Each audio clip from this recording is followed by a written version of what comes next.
Thank you for the morning. And today's topic is all about porcelain. And we are very fortunate today that we have Matt Markoya. And he is here to speak about the porcelains that we had in, not only in the Dickinson cabinet, but also just a history about porcelains. And what's really nice about Matt is that he began collecting porcelain when he was still just in his pre-teens. Really? So he has had a real interest in porcelain for many, many years. Not that I'm saying you're old, but exactly. And he began collecting ceramics and just really had a real interest in it. And he was lucky enough over time to have met some people who had recognized his talent and his ability, and they mentored him. And one of those individuals had been a protege of W.B. Honey of the Royal Victoria and Albert Museum, and he kind of took Matt under wing and really gave him some unique ways of learning and fine-tuning what he saw as his skill. And so we are just so lucky to have Matt with us. Matt actually began first lecturing when he was 15 years old.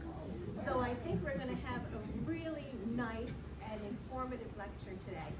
So, but before I have Matt start, I would like to recognize Vonna O'Neill, who is our president of the Cupola House Association, and she might have a few words for us. Vonna? Thank you. Thank you, Elizabeth and Heidi, for putting together the Cupola House Speaker Series for this season. It's just been marvelous, and thank you all for being here as well. This just shows you, if you have an event in Edenton, people are going to show up. So we're really excited to hear what Matt has to say tonight. I stopped over at the Cupola House before I came here tonight, and we are moving rapidly. I think the guys are even ahead of schedule. It's remarkably different to start to see the Cupola House without the replicated woodwork on there, and going back, some of the things have uncovered back to the 1920s when there were other things that went on there as well. But they're starting to get all that fabulous history put together going back to 1758. So that story is evolving. We're starting to answer some questions, but then even more mysteries are coming about as well. So that's what happens when you are in the preservation program. Anyway, so if we do still run tours Friday, Saturday, and some Sundays, right? Some Sundays. So if you're inclined to go through, you can either pick up tickets at the Barker House Friday and Saturday, or at the Cupola House on Sundays. So, and all that information's on our website as well, which is a great place to check. Louise is doing a great job in keeping us updated on what's going on with all of the preservation movements over here. So thank you for coming this evening, and thank you, Matt, for being here.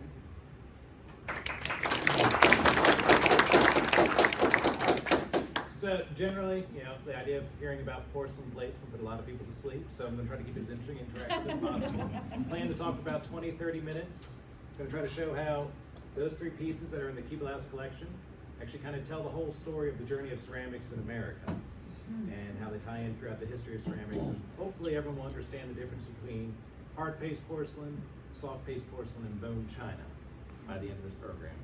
After that, I'm going to open up for question and answer and a little more interactive display if people want to actually come up and touch some more pieces. To start out with, we're going to pass out some porcelain. Everything is labeled on the back, but I want everyone to actually hold these pieces. Yeah, we're going to go and get a feel for it. See what you notice about them. These are 1760 Chinese export. Ask someone back here to speed it up a little bit. So just as you're holding it, look at it, feel it. What do you notice about it? What's so unique about it?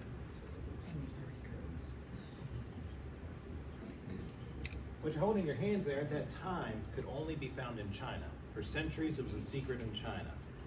And people were striving all over to try to find ways to create delicate, translucent, hard glassy substance that could be used. Ming Dynasty porcelain is considered still one of the finest standards forever. China kept a very close control over the porcelain manufacture, so it remained a mystery to most people. And it wasn't actually until the early 18th century the Germans, trying to actually discover white gold and alchemy, discovered how to make true porcelain like the Chinese did. And it was such a secret, it's an interesting story, we could rabbit trail on that, but it's so fascinating. The man who actually discovered it was actually locked in a tower to safeguard the secret for the rest of his life. Wow. So while that porcelain's being brought over by the East India companies to Europe and through trade routes, no one was able to make anything like that for the local potters. It just had heavy earthenware.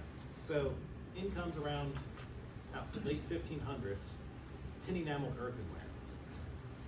So that's what you see over here. This is a very interesting posset pot that's in the Cupola House collection. You can see actually beautifully right here where the glaze is actually flaked off. So it's a clay, a brown clay. The color of the undertone clay kind of tells what region it's from. But they would put a lead and a tin oxide glaze over top of it to make it try to look like porcelain. So if you notice on that porcelain, that gray translucent color, they're trying to imitate it with the earthenware. So we can pass around this piece as well.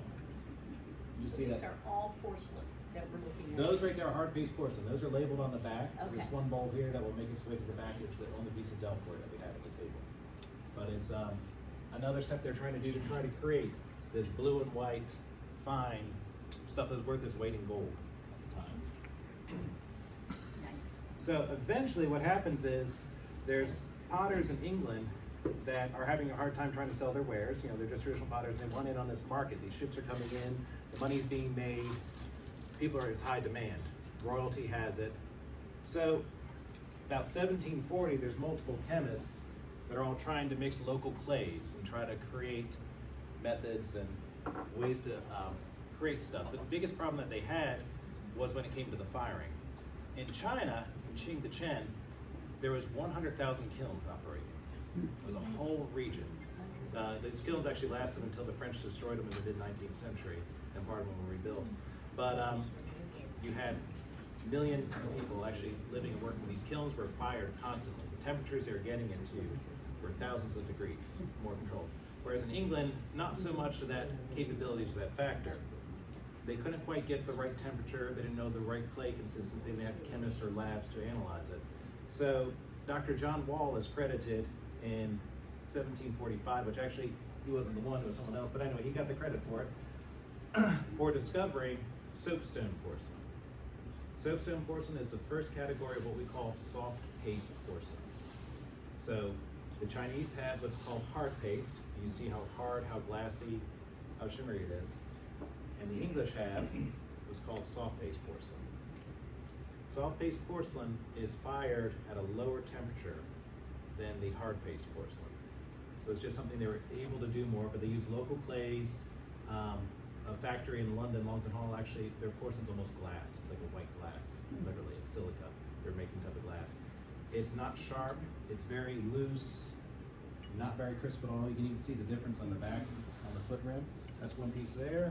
Passing around a Worcester bowl, and then this piece is a Liverpool porcelain bowl, or sauce boat.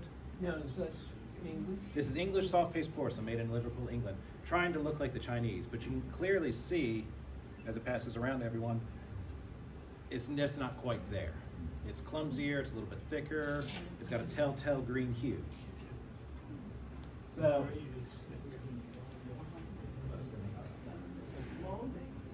yeah, the molding on it is not very sharp, whereas if you get a Chinese piece, it's a lot more thinner and delicate, if you remember that when it came through.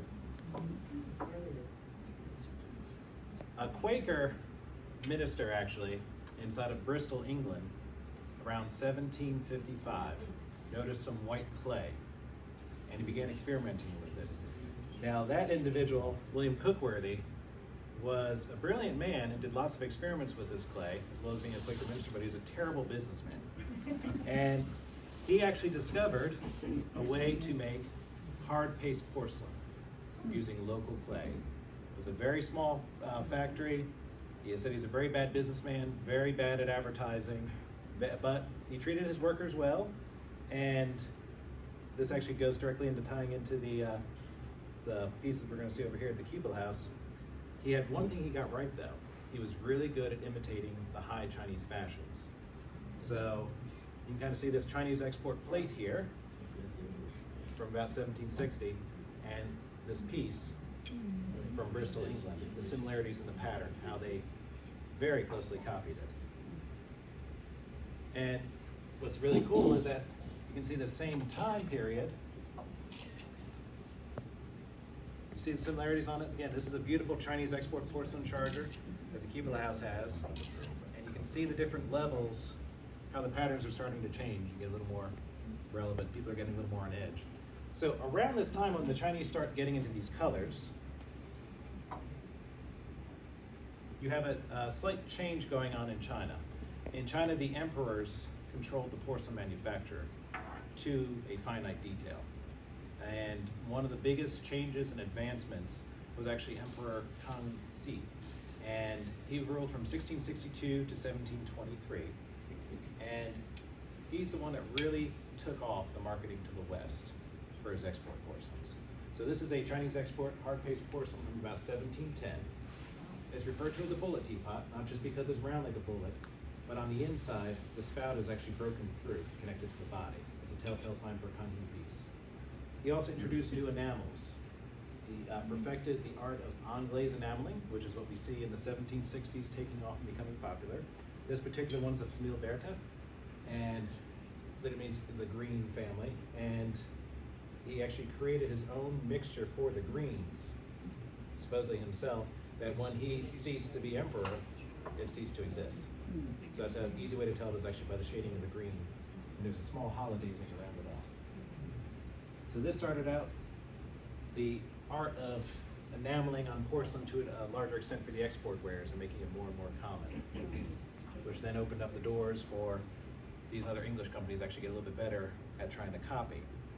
So from the Famille Verte, we go to what's called the Famille Rose. That's your pink tones, like this here. That's still English. No, this actually is Chinese now. This is a Chinese one here. This is the Famille Rose family. This starts setting the stage now for the new trends. Again, China is getting more elaborate with their colors, but they also now, China's actually starting to have competition when it comes to porcelain. So I mentioned about the German company, Meissen, finding the secret to porcelain and locking up their artisan and keeping it a royal secret. In France, King Louis has his scientists and alchemists working on something, and in 1740, they take the soft paste porcelain that the English have, that's gray, dingy, and kind of dirty looking, and they perfect it that it looks like white glass. And then they establish a royal factory.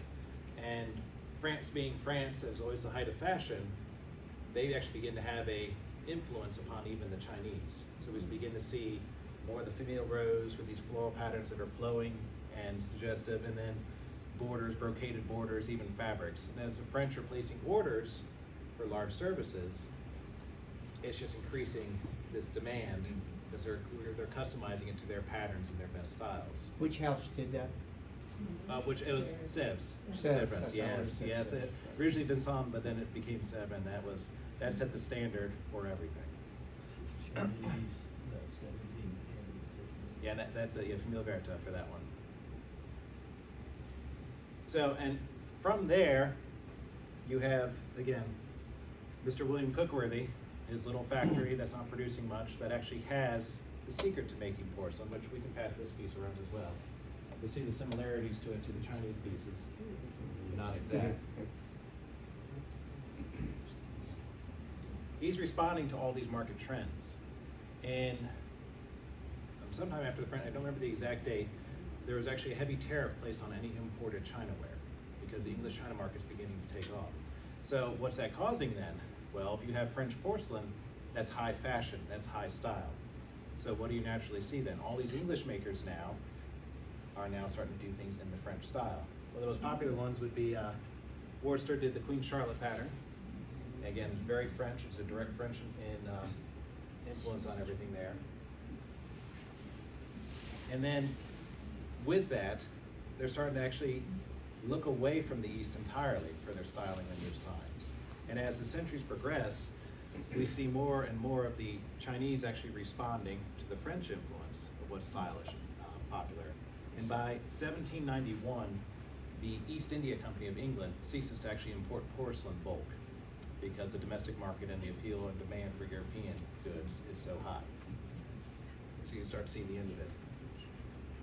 So we've got Mr. Cookworthy now with his little factory that's failing. He can't be financially afloat with his hard-paste porcelain. And he's realizing he's got something really good here. He just doesn't have the drive or anything to do it. So his son-in-law, Mr. Richard Champion, comes in. He's an eager young man, and Mr. Cookworthy gives him the recipe for the porcelain as a guarded secret. So Mr. Champion realizes that the amount of coal, the amount of material needed for it is not practical for him, where he's at in little Bristol with the labor and the cost, and he can't do this on his own. So he actually goes to Staffordshire, and there's plenty of records of him actually posting out in the papers an advertisement saying, true porcelain, the secret of true porcelain available for all parties concerned, meeting at such and such place. Wow. And he calls all the potters together. He sends out personal invitations, beautiful handwritten invitations to all these different potters. Josiah Wedgwood, who was a preeminent potter at the time. Thomas Adams, who was a 5th generation potter, who was just as prestigious as Wedgwood. Reaches out to Tunstall and all these areas. Has a forum and is offering him to buy in to do a joint stock company to try to purchase rights so they can all make porcelain together. From the 36 people that were invited, only 12 were interested in signing up. Wedgwood thought it was a terrible idea and left. Adams, all the big names, all the big businesses got away from it, and it was just a small group of investors that said, we think we can have a go at this. So the first thing Richard Champion does is he realizes he's got this great secret for how to make porcelain. He's got a group of investors with not as much money as he needed, and he's got his pottery all the way over in Bristol, which is a bit of a drive from Staffordshire. So first thing he does, to his fault, is I personally believe, he takes out a mortgage on his home and ends up basically having to sell his share in the business just to pay off his debts to actually be able to transfer all the equipment and everything over. So he's then out of the picture, the man who's technically inherited this great secret. But the new factory takes off, and that is the New Hall Porcelain Company, which is the same company that made the Dickinson tea set that sits at the Cupola house. Keeping with the same mindset of trying to be trendy and modern, they actually are rapid on production and making patterns. Whereas most companies would have to take, have a special engraver or a special artist, or they'd hire studios out. New Hall actually just sets to work immediately, literally going to ports, seeing what's available, traveling to Europe, seeing what's the top patterns, and making them.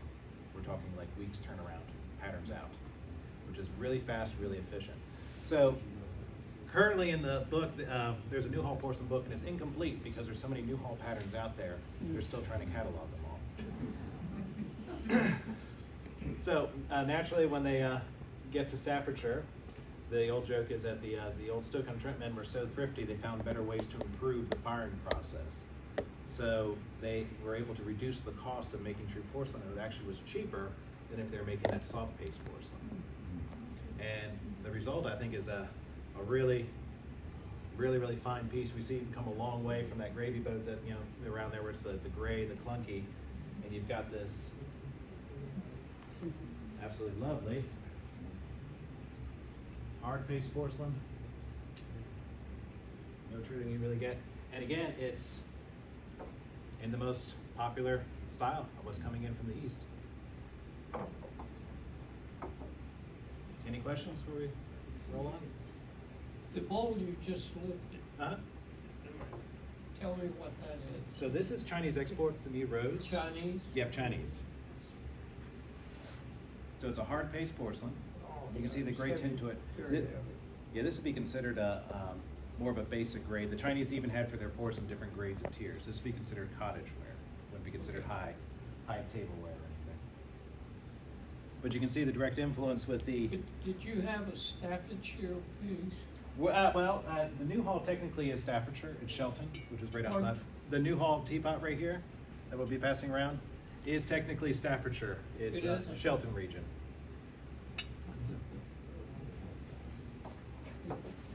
Matt, how many pieces were shipped from China in the 1700s? Are we talking about thousands and thousands? Yeah, almost millions, because A crock ship could hold 100,000 plates. And the crocks were running in the 17th century and back when the Dutch East Indies Company had But it. this So is Staffordshire. this is Staffordshire. It's Newhall porcelain. Newhall hard paste porcelain. So Newhall's doing well for the local market. They're doing well. But their time period now, we're at 1783. We have no trade with America. So they've saturated their local domestic market. So they're looking for new avenues of what they can do for trade. So they were one of the first companies to actually start marketing towards America as a new opportunity. They actually tried to get around boundaries, try to bypass it all. And they were doing quite well in popularity until a man by the name of Josiah Spode came along. Everybody familiar with Spode? Okay, what was Spode famous for? What was his one, if you could claim one thing? Bone china. So this is probably the earliest piece of Spode bone china I have. It's from 1790. And Josiah Spode, a young apprentice, discovers by mixing bone ash with some local clay, he can make this beautiful translucent porcelain.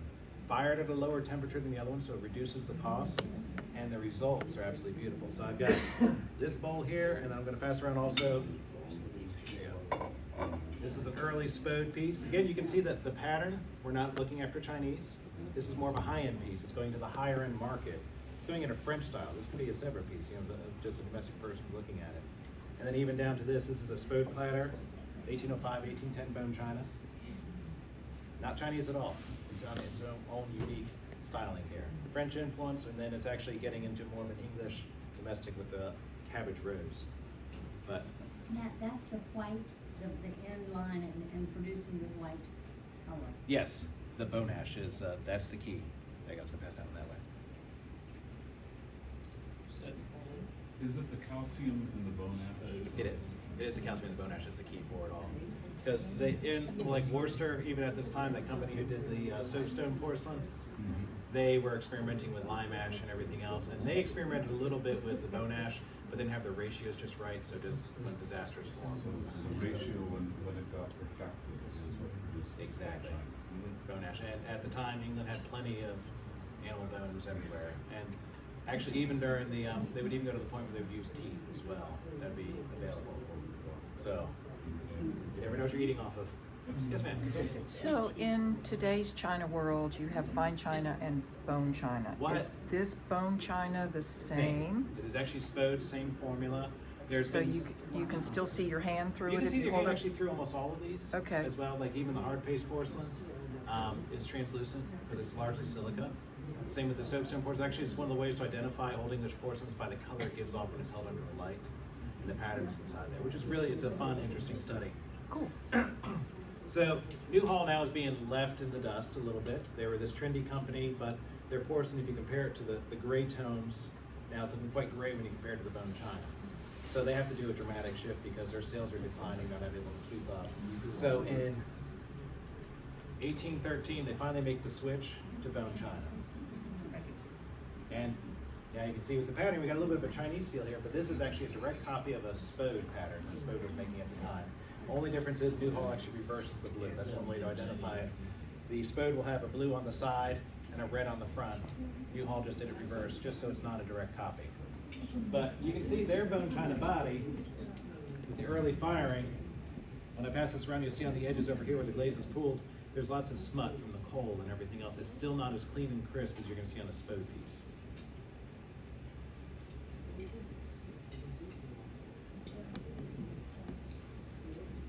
And at that same time, you've got the Derby factory finally switches over to bone china. So this is another example of Derby. This is again, we're away from the Chinese. This is actually a Japanese influence. Japan Amari is popular and trendy, and it's not available.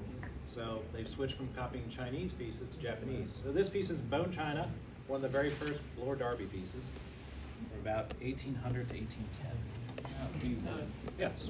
The core elements on here, is that all stencil or is that? No, that's all freehand painted. Yeah, so all these would be, I don't have any of the transfer printed pieces, all these would have been freehand painted by true artists, in my opinion. Yeah.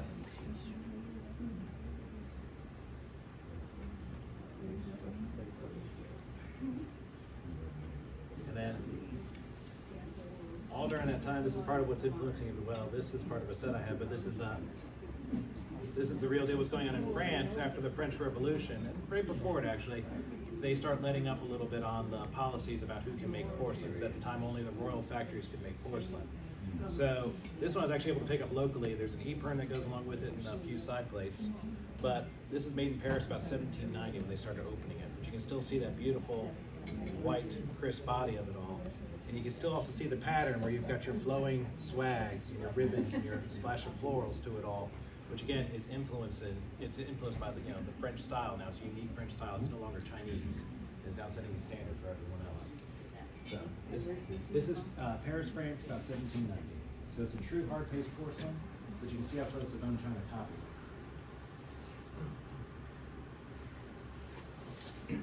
When did Sev develop the blue color? You said blue ground. Well, they had their blue ground in the 1770s. That's what they're most famous for. That Worcester was always trying to copy. But I mean, experimental-wise, you start seeing it in the 1760s in some of their pieces. But the true underglazed blue ground that they have, I mean, that goes all the way back to St. Louis even. So that predates that because that was one of theirs. How did they make this ribbon? Did they have a stencil or was it all freehand. freehand? So what you would do for, just like with the Spode pieces, all these would be freehand painted. They'd have a pattern book in front of them. And some more commercialized factories, would never have happened in Paris, but some more commercialized factories, they'd have someone to go along to do a trek or an outline with a pencil first. And then they would paint it in, the layers after that. So what's the difference between the bone china that's translucent and these pieces? Well, they're all, just the thickness of... actually, these are all translucent. If we took the light, you'd be able to see for every one of these. Yeah. It's just about, again, the density of light. No, that way. Generally, they are thicker, but so you can get a Chinese porcelain punch bowl, and I've done it before. They're thicker at the base naturally because of how they're made, and you can shine a light right through it, no problem. So the translucent, that was one thing I always thought too growing up, is that your grandma always showed you your bone china. It's like, yeah, you can see through it, and it's like, oh, immerse it where you can. And it's like, no, all porcelain, if it has silica inside there, so if there's any essence of a true porcelain, you'll be able to see through it, but yeah, even the soft base. You said everything was hand painted, and there was that picture I would have thought was transparent. So actually, this is something else I've seen that I thought must have been, but So I think it back to which one it was. the one Worcester bowl that went around. It has a freehand border, but that's a transfer printer center. So thank you for correcting that one. And yeah, this here is actually when Newhall was starting to get into towards the end of it. They were no longer relative. They switched to bone china, but they switched a little bit too late. They weren't able to keep up with the technology. And Staffordshire is a highly competitive market. They ended up eventually obliterating themselves and becoming into nothing. 1835 is their last record. They tried to sell the company in 1821 and then again in 1828, and they had no buyers because they're too antiquated. And at that time, you have the stars rising up, like the Derby factory. They're taking off. Worcester was still going strong. Chamberlain's Worcester. Spode was making its name as Cupola and Garrison at the time. And then you have the Colport Company, which has its foundings as a partner to the Worcester Company in the 18th century. And in the 1830s, they actually went back and they took the old molds when they were doing the soapstone porcelain and sloping wares and recreate them in bone china, even down to the markings on the base. But it's funny, I've done it once before. I've had one of the, it's really cool to see the contrast where you see their original piece from 1770 and then their 1830, how far they've come. And it's such a difference. It's an astronomical difference. So again, brings back to the Dickinson tea set. It says a lot about the person. That's one thing I do when I go to a room, especially in a historic building. I look at the little details, the decorative details, because it speaks a lot about that individual. So with the tea set itself, what are some of the things you notice on it? It's clearly in the French style. So it's someone who's actually very much up on their taste and up on their style, and they're conscious and aware. It's not someone who's just, get me a tea set, get me a transfer print. It's not a cottage wear piece like the other teapot. It's truly in the French style. So it's someone who's got some taste to them, someone who has a standard. Yeah, they have money, yeah, and they're trying to show they have the money. Now, if they had real money, it would have been a full French piece, if we want to go all that way. But they have it in the most, trendiest of style. So, And that puts me at my, actually I went a little over, went on my 30 minutes. Was there any questions out of the pieces that are going on? The piece over there, what do you call it again? The posset pot? Yeah, and Yeah. you said it was rare to see something with those colors, and why is that? Oh, for this posset pot here in particular? Well, the style on the posset pot, it's more of a, it's based on a Wanli piece, so this is what you see with the Delft ware of the time. The Delft ware is usually going to be more inspired by your crock porcelain or your porcelain being coming over in bulk that they're seeing in the markets and in the streets. So with this particular one, the styling with these little snowflakes they're called here is based actually on earlier Ming pattern porcelain. So you actually see cups for it. You remarked on the clay base on Yes. that one. So yeah, this shows a really nice example here about how you see the clay with the tin enamel coming off of it. And what I mentioned earlier about the color of the clay is that you can tell the region usually by the color of the clay. So if this was made in the Frisian area or Northern Holland area, it would be more of a reddish hue. Yeah. So we've got more of a beige bisque color to it. So that puts us in someone that's actually refining their clay. So it puts us either near the city of Delft, where this is being made. Fortunately, by the glaze, we know it's not English. That would have been really cool if it was an English piece. But it still is a really cool piece. Yeah. Can you tell people what that was used for? So, yeah, does anybody know what this is used for? Yeah. Is it, Pasta what's a food. teapot? Well, yeah, you would literally drink out of the straw here, but you want to share one of the recipes? No, share. Who wants to share a recipe for posset that it would have contained? Or passe, if you want to go by some old writings. Take your guesses. Was it a Milk, frog? right? Milk in it? Usually curdled milk. Curdled milk. Curdled milk be first ingredient. There's different spices that could be added to it, just I guess, help it be more energetic. It's supposed to be drank in the morning, which is interesting, help give you energy throughout the day. And then usually hard ales, strong ales would be, emphasized strong ales would be added to it. Maybe just to cut the the cottage cheese a little bit, make it a little more drinkable. There are some recipes, there's an old English recipe actually has honey inside there, which doesn't sound that bad, but honey, curdled milk, and then whatever spices are available. Early in the morning. Early in the morning, you start your day out right. Get you going for the day. Then you pass that around the table. You would pass around, and usually they'd have a very elaborate type of top for it. And that's the more the ceremonial ones. That's more your party ones where you have them served with the punch at a party, towards the end of the day, where they have a nice cap to them. There's even one in the Williamsburg collection actually has a little candle at the top. So is this a ceremonial type of thing, or what? Passing the posset pot might have been ceremonial then, but I don't know who'd want to have that part of the ceremony. And everyone drinks through the straw there. Yes, exactly, all the same one. And it's even funny because there are, these lead on to what's called the puzzle jugs. Has anyone heard of a puzzle jug before? Pass it around. You pass, exactly, and the puzzle jug is a jug that has straws on the top. But it's got Bottle on top. straws like this on the top, and it's all open on the sides. So the trick is you have to know how to properly drink out of it because there's usually 3 or 4 straws on it. And you have to either plug them and drink them, otherwise if you try taking a chug out of it, you're gonna pour it all over yourself. So that was more of a fun thing at parties. There's plenty of Delfer ones. They're very popular in the colonies, lots of artifacts of it. But that's interesting. But you'd have to drink from the same straw. Oh, yeah. As you pass it around, Oh, yeah. passing the germs pretty well. Well, yeah, they didn't know about germs back then. It was just bad odors and When bad you're blood. trying to great idea, but it doesn't work. No, exactly. I would love you to talk a little bit about clay bodies. You've talked some about clay bodies and Absolutely. mixing in things. But we know that here, early explorers in what's now North Carolina were looking for white Well, clay. and Wedgwood actually purchased a mine in North Carolina mountains for kaolin for exporting. Exactly, it was a big thing. So that is actually part of, it never quite took off. There was an American porcelain company inside of Philadelphia, and they recently started doing more excavation on it, who actually had a hybrid hard paste porcelain, and it was using local American clay. Monin and Morris, but they're extremely, extremely scarce. There's still very little record of information on them, but they're still gaining. But if you want to get into the clays, I actually have a whole breakdown chemically of the clays of the different porcelains inside of here. I'll show that to you in a little bit here. So. And so the clay that the Quaker had in Bristol was kaolin. his, it was kaolin. It was kaolin. Yeah, and so in Stoke-on-Trent, how different is that? They were bringing it in.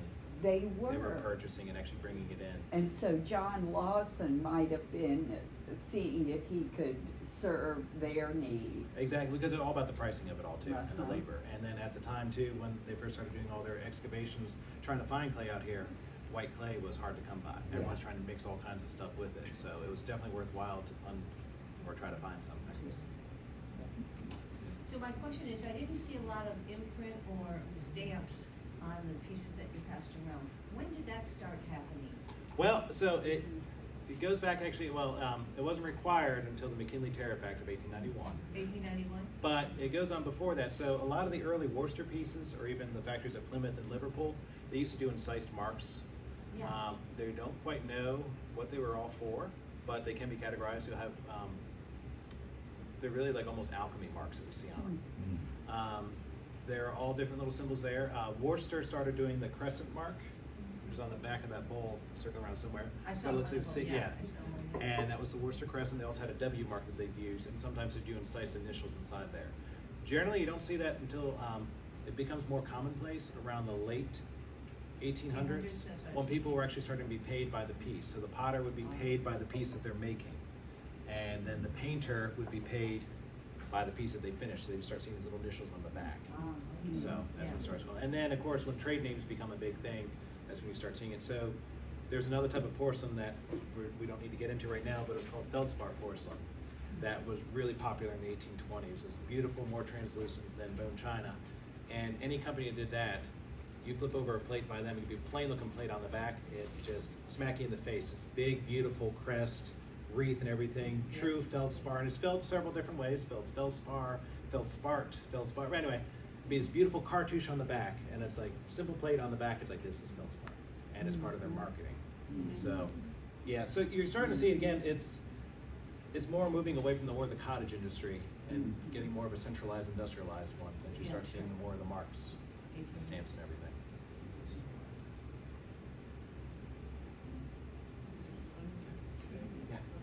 Oh, yes, sorry. Can you tell us a little bit about the gold leaf on the variations over the years? Okay, so the gold. So her question is about the gold on the porcelain of bone china. That's a very good one. So the Chinese had a method of mixing gold, usually with mercury, to applying it to their pieces.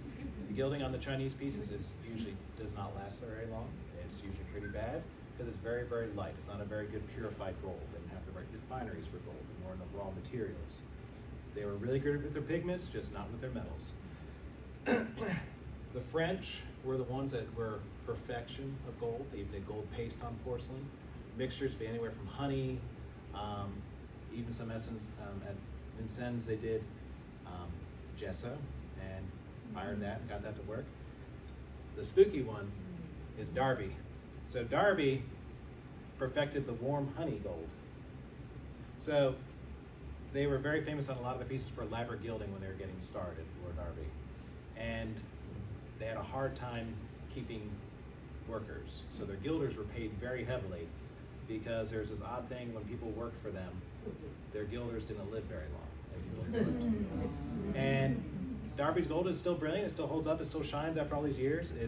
They called them candlelight wares because by candlelight, having a whole surface of this would actually glisten and look beautifully. But analysis has shown it was a mixture of mercury, a little bit of arsenic inside the gilding, and most of the gilders would be painting, and they would traditionally, just out of habit, lick their brushes as they're gilding. So, yeah. Spode, they usually employed the honey gilding, so it'd be just a standard mixture of gold dust, ground up gold, and honey to apply their pieces. And they hold up pretty good in my opinion too. So, and as of today, I don't know, they got all this crazy stuff on things now where it's like microwave safe and has gold in there. We won't get that. That's alchemy there. So, any other questions? Thank you so much. I think this was just very informative, very illuminating. I mean, who knew there was obviously as a child knew as a preteen this was something that was interesting to you. I am interested in how you first got interested and how you first knew that this was something that you became passionate about. Did you have a relative or something? Well, actually, so I actually got into antiques. It wasn't porcelain to start out with. Started collecting porcelain, but later was my mother had purchased a set of silver for a dinner party we were hosting, and I got the job. I was 8 or 9 of polishing it, and I remember polishing it and had these little square marks on the back. And I remember looking at every piece and it had all these little square marks on the back, and I was like, "There's a lion, there's a number, there's a letter," and it's like, "What does all this mean?" So I went to my dad and I asked my father. I was like, "What's this mean?" He's like, "I don't know." He's like, "Well, we'll go to the library."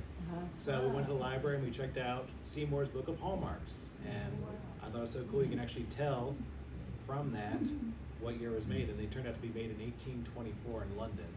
And then I got the whole thing where it's like I was holding it and I was like, what dinner parties has this seen? You know, what conversations has this piece heard? You know, what could it tell me if it could talk? And it's like, wow, here it is sitting on our table, and it's like, this thing's seen so much.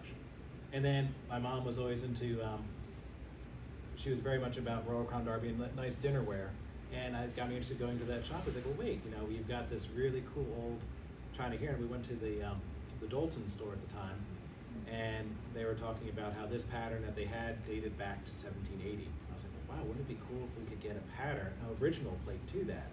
And then it just went on from there. So I used to be the little kid that was shoot out of the antique stores because they had like age limits to get inside there. I'd be so offended and hurt, and go around, and I was called the teacup boy at several places because I would come in to look at little teacups and stuff like that and build my little collection from there. And then it wasn't until I found a piece at a flea market that I donated to a museum, and they did an article in the paper about me, about this 14-year-old boy that had donated something to a museum. And this gentleman by the name of Richard Harlow contacted me. That's the one I'd referenced. And he wrote a nice letter to me and was like, you've got an eye, I'd love to teach you about stuff. And he's like, come on by, I live down in Lewis, Delaware. You know, we used to go there quite often. It's like, swing on by my house sometime and I'll show you this stuff. And he's like, I've got a piece I'm working on for the Smithsonian right now. And I got into his house, and he was an older gentleman, but he was a real professional restorer. But his house, he had these shelves inside there. They had all these lids of tureens and pots all on the side. And he told me, he's like, you don't need a mark to identify a piece. All you need to see is the clay and the glaze. He's like, I can tell you each one of these pieces when they're made just by looking at it. And he's like, I'll show you how to do it. So then he introduced me to William Bowyer Honey's books, who, if no one's heard of Mr. Honey, he was the man who at the Victoria and Albert Museum got their porcelain and ceramics established and actually started doing serious research of breaking up myth and telltale legend from fact. Because as these English companies got on in the Victorian times, they started getting a little more embellished in their histories and what they were able to do and when they got started and how old this pattern was and everything, romanticizing it all. And he's the one who started actually doing excavation work with people, breaking down what was at this site, what time frame from there. But Mr. Harlow was big on about the mark never proves the piece, it's the glaze, the potting. You look at the piece and it will tell you what it is, and that's how you look at the mark then to validate it. So, and I was really grateful for him because he was just talking for hours at a time. My parents would drop me off and go off somewhere, and I'd be sitting there looking at pots and come back and talking to a man about dishes. Well, I think it's very apropos that you would, having started kind of looking into all of this at a library, that you would be having a talk At the here library. at the library. Yeah. So we want to thank you so much for Yeah. today.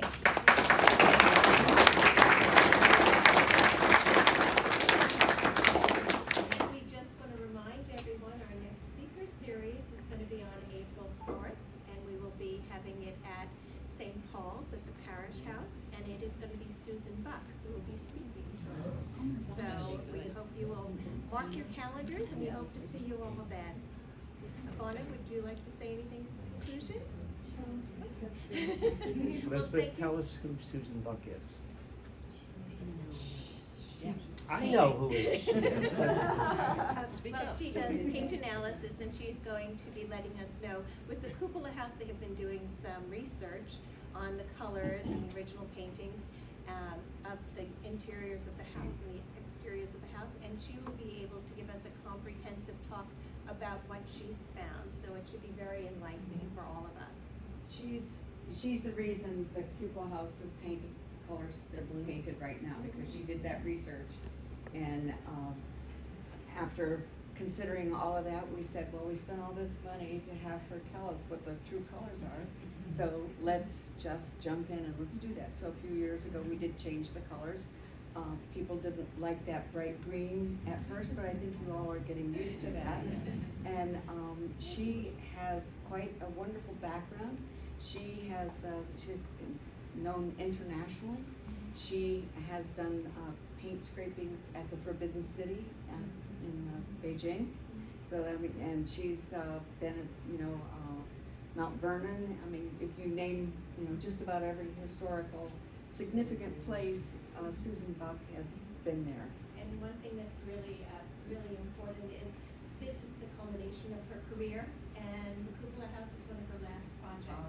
So this might be one of the last opportunities for us to see her before she officially retires. So it should be a very special event. Thank you, Matt.